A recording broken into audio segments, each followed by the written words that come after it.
Knee pain, back pain, shoulder pain, ఎటువంటి మొండి నొప్పులనైనా తగ్గించే clinic Indo British advanced pain clinic. మరికొన్ని గంటల్లో కరీంనగర్ కథన భేరీ సభకి సర్వం సిద్ధమైంది. దీనికి సభ ఇన్ఛార్జ్ మనతో ఉన్నారు, కర్ణ ప్రభాకర్ ఉన్నారు. సో చెప్పండి, ఎట్లాంటి ప్లాన్ తోని మీరు ఈ సభ నిర్వహిస్తున్నారు? అసలు ఇప్పుడున్నటువంటి పరిస్థితుల్లో ఇటు కాంగ్రెస్ పార్టీ అలాగే భారతీయ జనతా పార్టీకి సంబంధించిన నేతలు చెప్తున్నారు బీఆర్ఎస్కి ఎందుకు ఓటేయాలని చెప్పి. అంటే బీఆర్ఎస్కు ఎందుకు ఓటాలని ప్రజలకు స్పష్టంగా అవగాహన ఉన్నది.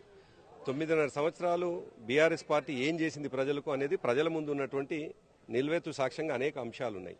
బీఆర్ఎస్ పార్టీ ప్రజల పార్టీ, ప్రజలు నిర్మాణం చేసుకున్నటువంటి ప్రజల ఆశీర్వాదంతో 9.5 సంవత్సరాలు ప్రభుత్వంలో ఉండవచ్చు, 14 సంవత్సరాలు ఉద్యమంలో కేవలం ప్రజల ఆశీర్వాదంతో ఉన్నటువంటి, ప్రజలు పెంచుకున్నటువంటి పార్టీ. కాబట్టి ఎందుకు ఉండాలి అని అంటే ప్రజలు నిర్ణయిస్తారు. కాబట్టి ఒక బలమైనటువంటి కార్యకర్తల నుండి దాదాపు 70 లక్షల సభ్యత్వాలు ఉన్నటువంటి మా రాజకీయ పార్టీని, మా పార్టీని, ప్రజల పక్షాన కొట్లాడే పార్టీని ఆ నిమిషానికి ఎవరైనా ఈ పార్టీని లేకుండా చేస్తామని చెప్తే వాళ్ళ అమాయకత్వం అవుతుంది, వారి మూర్ఖత్వం అవుతుంది తప్ప మరొకటేం కాదు. ఎందుకంటే ఈ దేశంలోనే ఒక అతి ఎక్కువ కార్యకర్తలు ఉన్నటువంటి ఏకైక పార్టీ, 70 లక్షల సభ్యత్వాలు ఉన్నటువంటి ఏకైక పార్టీ ఏదైనా ఉంది అంటే అది బీఆర్ఎస్ పార్టీ మాత్రమే. కాబట్టి వాళ్ళ ఆలోచన విధానం దాంతో అర్థమవుతా ఉంది. సరే, ఎమ్మరిపాటుగా ఓటేసినారా, అది అనుకోని పరిస్థితుల్లో ఓటేసినారా, జస్ట్ 1.5 ఓట్ల పర్సెంట్తో మాత్రమే గెలిచినటువంటి వాళ్ళు ఎగిరెగిరి పడడం సరైంది కాదు. నిజానికి వాళ్ళు చేయాల్సినటువంటిది ఇచ్చినటువంటి హామీలు, నిజానికి వాళ్ళు ఇచ్చినటువంటి హామీలను మనం ఒకసారి చూస్తే 420 హామీలు ఇచ్చినారు, 420 హామీలు ఇచ్చినారు, 420 హామీలు.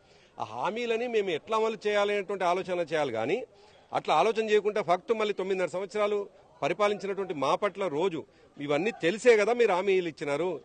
100 రోజులు కూడా కాలేదు మేము అధికారంలోకి వచ్చి, అయినప్పటికీ ఇటు బీఆర్ఎస్ నేతలు, మరొక వైపు బీజేపీ నేతలు మాపై విరుచుపడుతున్నారని చెప్పి అధికార కాంగ్రెస్ పార్టీ నేతలు చెప్తున్నటువంటి పరిస్థితి, ఇటు మంత్రులు, ముఖ్యమంత్రితో సహా. అంటే మేము 90 రోజులు అనేటువంటిది కానీ 100 రోజులు అనేటువంటి మాటని మేము మాట్లాడినటువంటి మాట కాదు.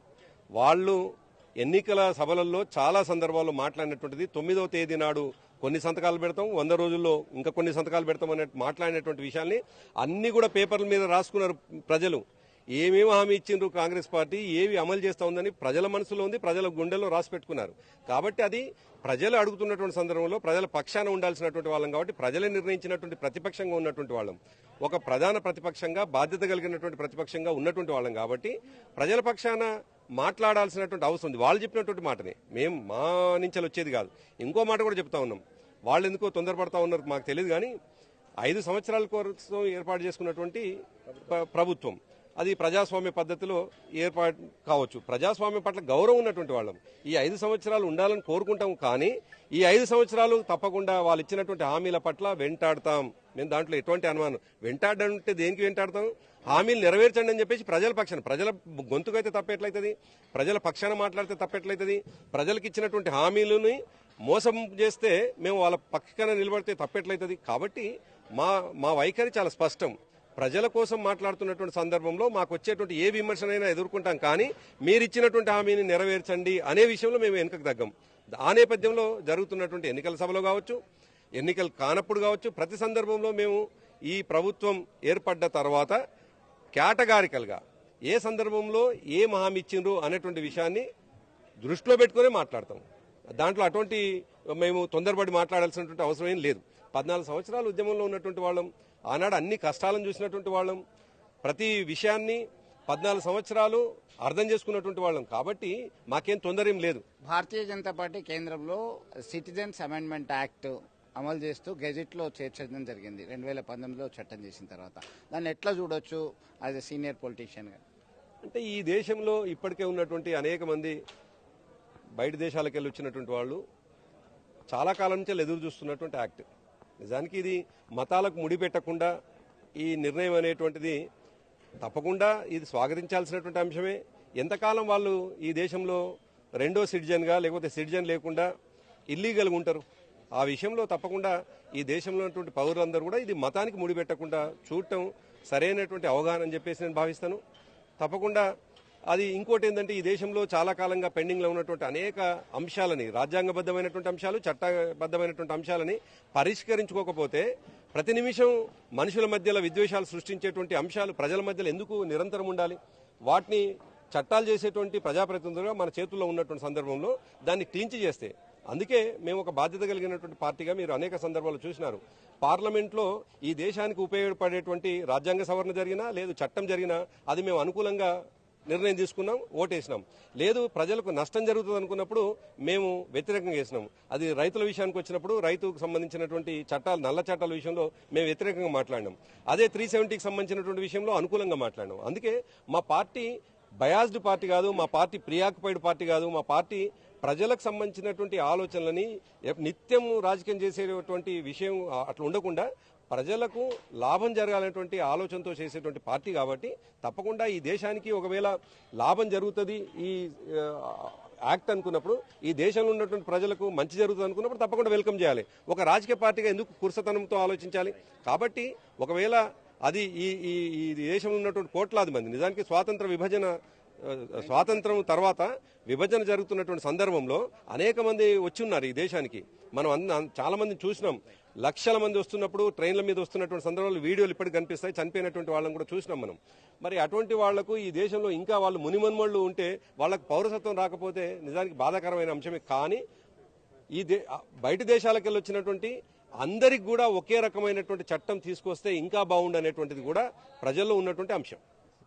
కరీంనగర్ వేదికగా కరీంనగర్ కథన పేరుతోని బీఆర్ఎస్ నిర్వహిస్తున్నటువంటి సభలో ఏ అంశాలని ప్రస్తావించే అవకాశం ఉంది? ఎందుకంటే లోక్సభ ఎన్నికలకు ముందుగా మొదటిసారి నిర్వహిస్తున్నటువంటి సభ అంటే ఎట్లాంటి మెసేజ్ ఇవ్వబోతున్నారు? ఇప్పుడున్నటువంటి ఒక స్తబ్దత ఉంది అని అనుకోవచ్చా? స్తబ్దత ఉన్నటువంటి నేపథ్యంలో ఒకవేళ స్తబ్దత ఉంటే ఎట్లాంటి దిశ నిర్దేశం చేసే అవకాశం ఉంది? అంటే 9.5 సంవత్సరాలు ఈ దేశంలో ఒక అద్భుతమైనటువంటి రాష్ట్రంగా, అది పసిపాప రాష్ట్రంగా ఉన్నా, చిన్న రాష్ట్రంగా ఉన్నా, కొత్త రాష్ట్రంగా ఉన్నా కానీ ఒక అద్భుతమైన పాలకుడికి అవకాశం వస్తే, అద్భుతమైన మనిషికి పాలకుడికి అవకాశం వస్తే ఎంత చక్కగా చేస్తాడో ఉదాహరణ కేసీఆర్ గారు.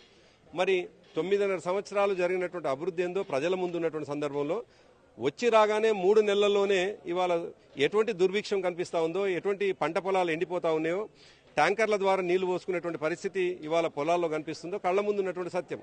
మేము కొత్తగా చెప్పాల్సినటువంటి అంశం ఏం కాదు.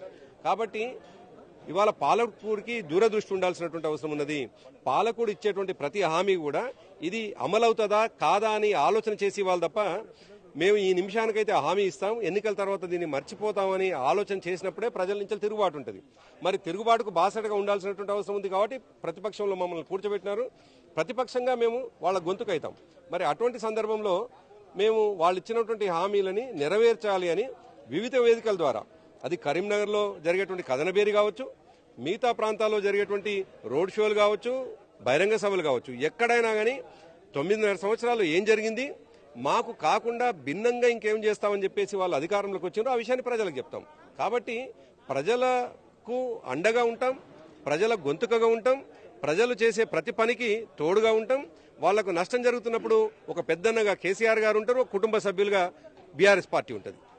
మొత్తం మీద 14 సంవత్సరాలు ఉద్యమ పార్టీగా, 10 సంవత్సరాలు ప్రభుత్వ అధికారంలో ఉన్నటువంటి పార్టీగా, ప్రస్తుతం ఒక ప్రతిపక్ష పార్టీగా తమదైనటువంటి పాత్ర పోషిస్తాం. కరీంనగర్ వేదికగా కావచ్చు, ఇతరత్ర వేదికల ద్వారా కావచ్చు, ప్రజల గొంతుకై నిల్చుంటాం, ప్రజల పక్షాన పోరాటం చేయడానికి సర్వత్రా సిద్ధంగా ఉంటామనేటువంటి అభిప్రాయం వారు మాటల్లోనే మనం విన్నాం. వీడియో జర్నలిస్ట్ సుమంత్తో కలిసి Chandrashekar, RTV, Karimnagar SRR college. మరిన్ని వీడియోస్ కోసం ఛానల్ ని సబ్స్క్రైబ్ చేయండి. లేటెస్ట్ అప్డేట్స్ కోసం వాట్సాప్ ఛానల్ ని ఫాలో చేయండి. అండ్ లింక్ డిస్క్రిప్షన్ లో ఉంది.